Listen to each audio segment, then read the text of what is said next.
자, 이제 프린트 이쪽에 한자의 짜임을 나가겠습니다. 한자의 짜임. 자, 한자가 만들어진 네 가지 원리와 이미 만들어진 한자를 활용하는 원리 두 가지를 합쳐서 육서라고 합니다. 만들어진 원리 네 가지와 활용하는 원리 두 가지를 합쳐서 육서라고 합니다. 자, 육서는 첫 번째 창조의 원리에 상형과 지사가 있고, 결합의 원리에 회의와 형성이 있고, 전용 원리에 전주와 가차, 이렇게 6가지를 합쳐서 육서라고 합니다. 자, 창조의 원리는 없던 것을 처음으로 만들어낸다는 뜻이지요. 만들어내는 원리에는 두 가지가 있는데 상형과 지사가 있습니다. 그 중에 우선 상형을 보겠습니다. 상자는 원래 코끼리 상자입니다. 그런데 코끼리 모양을 본떠서 만들었다 해서 본뜰 상자로 쓰였고요. 형자는 모양 형자입니다.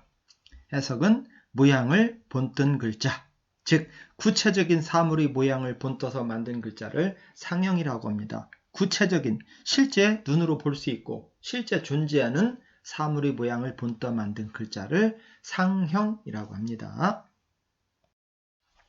자, 이제 구체적인 상형자를 보도록 하겠습니다. 첫 번째 글자 사람 인자지요. 이건 다 아시겠죠? 자, 사람 인자는 어떻게 만들어졌을까요?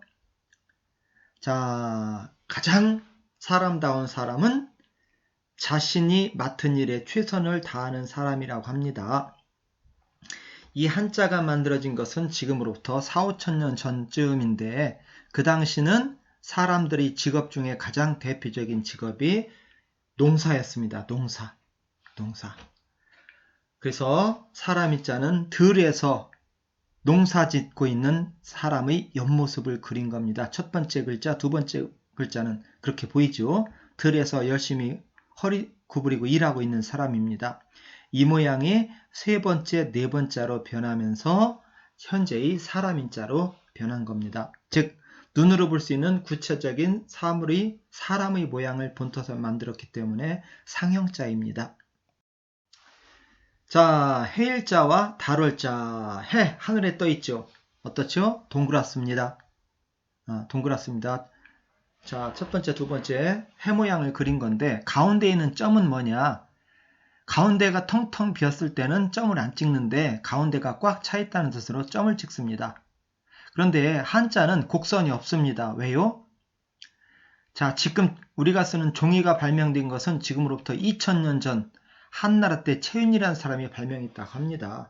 한자가 처음에 만들어졌던 때는 종이가 만들어지기 전에 2000 내지 3000년 전이었기 때문에 한자는 나무나 돌 같은 데 새겼습니다. 새기다 보니까 동그라미 같은 것은 전부 다 직선 형태로 변해서 해일자가 나중에는 네 번째 글자처럼 바뀌게 됩니다. 해일자. 달월자입니다. 달의 보름달 모양을 표현하면은 해일자와 똑같이 되겠지요.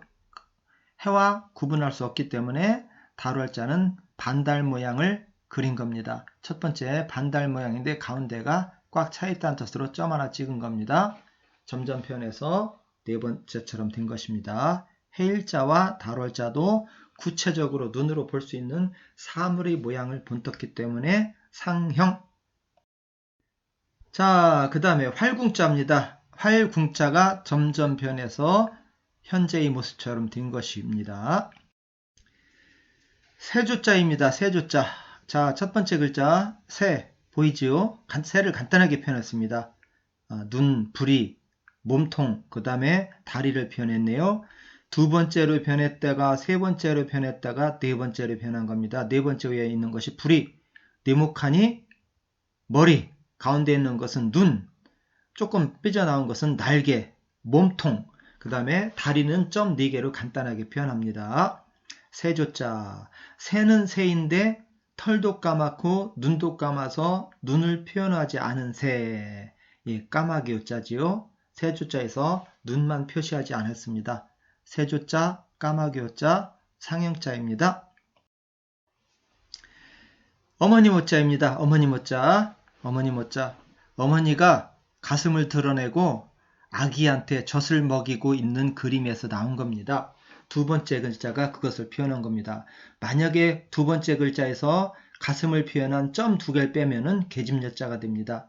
여자 중에서 특히 아이에게 젖을 먹이는 사람을 어머니라고 하지요. 어머니 모습을 본딴 글자입니다. 자, 좀 전에 본 것처럼 최초의 한자는 눈으로 볼 수 있는 것을 본떠서 만들었습니다. 그런데 사람이 생각이 발달하다 보니까 눈으로 볼 수 없는 것을 생각하게 됐습니다. 눈으로 볼 수 없는 추상적인 거라고 하죠. 이걸 어떻게 표현을 할 수 있을까요? 눈으로 보이지 않는 것. 그래서 그것을 표현하는 방법을 점이나 선으로 나타내기 시작했고, 점이나 선으로 나타내는 것에도 한계가 있다 보니까 나중에는 이미 만들어진 상형자에다가 부호를 첨가시키거나 빼는 방법을 쓰게 됩니다. 자, 구체적인 내용을 보자고요. 자, 추상적인 걸 점이나 선으로 나타낸 경우를 보겠습니다. 위쌍자, 가운데 중자, 아래 하자가 그런 경우입니다. 자, 위가 어디 있나요? 아래 본 적 있나요? 가운데는? 위와 가운데와 아래라는 것은 세상에 존재하는 것이 아닌 우리 머릿속에만 존재하는 추상적인 것입니다. 이걸 어떻게 표현하면 좋을까요? 자, 우리 학교가 3층으로 되어 있습니다. 3층 중에 2층은 위일까요? 아래일까요?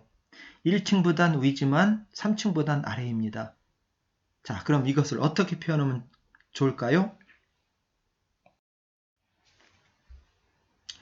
위와 아래가 존재하려면 가장 중요한 것은 기준점이지요. 기준점.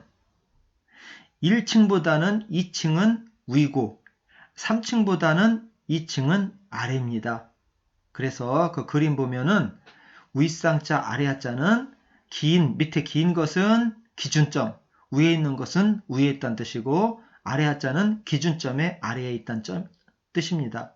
두 번째처럼 변하는데 나중 가면은 두 이자와 구분하기가 쉽지 않습니다. 그래서 세 번째처럼 바뀌었다가 네 번째처럼 됩니다. 네 번째 윗상자 볼까요? 네 번째 밑에 근 한일자 같은 것은 기준점입니다. 위로 뻗은 것은 방향성이고 다시 오른쪽에서 있다는 뜻입니다. 어떤 기준점의 위에 있다. 그럼 아래 하자도 똑같이 하면 되죠. 어떤 기준점의 아래에 있다. 선으로 표현했습니다. 추상적인 것을. 가운데 중자. 가운데 중자는 성의 가운데에 깃발이 꽂혀 있는 것을 표현했다고 합니다. 성의 가운데에 깃발이 꽂혀 있는 것을 점점점 표현하다가 지금 마지막처럼 된 것입니다. 또는 그 네모를 빵이라고 봐도죠. 빵의 가운데를 갈랐다는 표시로 부호로 표시한 것입니다. 자, 윗상자, 아래자, 가운데 중자, 선이나 점으로 추상적인 것을 표현한 글자입니다. 자, 우리가 흔히 쓰는 1, 2, 3, 4, 5, 6, 7, 8 같은 숫자는 세상에 존재할까요? 1 본 사람 있습니까? 2는 어떻게 생겼지요? 3은요? 자, 우리가 흔히 쓰는 숫자는 세상에 없는 추상적인 것입니다. 이런 경우는 어떻게 표현하면 될까요? 1은 작대기 하나, 2는 2개, 3은 3개, 4는 4개, 5는 5개 그런 식으로 그리면 되겠지요. 근데 너무 많이 그리다 보니까 열은 세우기로 있습니다. 세우기로 하나 새로 세우는 것. 거기다가 가운데 점화 지금은 10, 2개 찍으면 20. 처음엔 그렇게 했습니다. 자, 숫자도 추상적인 개념을 부호를 써서 나타냈기 때문에 이것도 지사자에 해당됩니다. 자, 추상적인 것을 점이나 선으로 나타내는 것은 한계가 있습니다.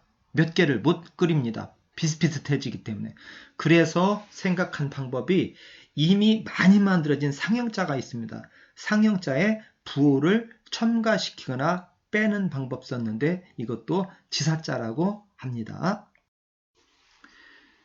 자, 사람들이 근본을 생각하게 됐어요. 사람의 근본은 어딜까요? 사람의 끝은 어딜까요? 근본과 끝이라는 것은 세상에 없는 것이지요. 우리 머릿속에만 들어있는 추상적인 것입니다. 이것을 어떻게 표현해야 될까? 막막하지요. 그때 어떤 사람이 이미 만들어진 상형자인 나무를 가지고 표현하는 방법을 생각해냈습니다. 근본 본자는 나무의 가장 긴 뿌리에 해당되는 가운데 뿌리에다가 점을 찍고서 근본본이라고 했습니다. 이미 만들어진 나무목이란 상형자에 점을 하나 첨가시킨 겁니다. 그럼 나무에서 끝은 어딜까요? 가장 꼭대기에 해당되는 가운데 가지가 끝이지요. 그래서 가운데 가지에다가 점을 하나 찍고서 끝 말자라고 표현했습니다. 이미 만들어진 나무목이라는 상형자에 부호를 첨가시킨 글자이기 때문에 근본본자 끝말자도 지사자에 해당됩니다. 자, 하늘, 서다. 하늘, 저 위에 있는 게 하늘이죠. 하늘을 잡을 수 있을까요? 하늘도 구체적인 모습을 표현할 수가 없는 추상적인 개념입니다. 약간은. 우리가 땅 위에 서다 할 때 서다라는 걸 어떻게 표현하면 좋을까요? 자, 이것은 사람을 가지고 표현하기로 했습니다. 자, 가운데 사람 모습에서 나온 글자가 큰대자입니다. 사람이 양팔을 벌리고 있는 모습을 그린 것이 큰대자, 상형자죠. 사람의 모습을. 자, 이번에는 팔을 내리고 다리도 오므린 글자, 이것이 작을 소자입니다. 양팔, 양다리 벌리면 큰대자, 팔다리를 오므리면 작을 소자입니다.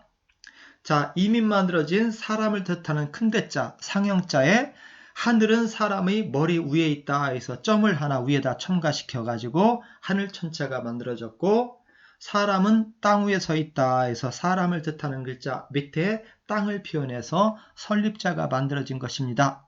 그러니까 하늘 천자와 설립자도 지사자에 해당됩니다. 자, 이번 시간에는 육서 중에 첫 번째 창조의 원리를 보았습니다. 처음으로 만든 원리입니다.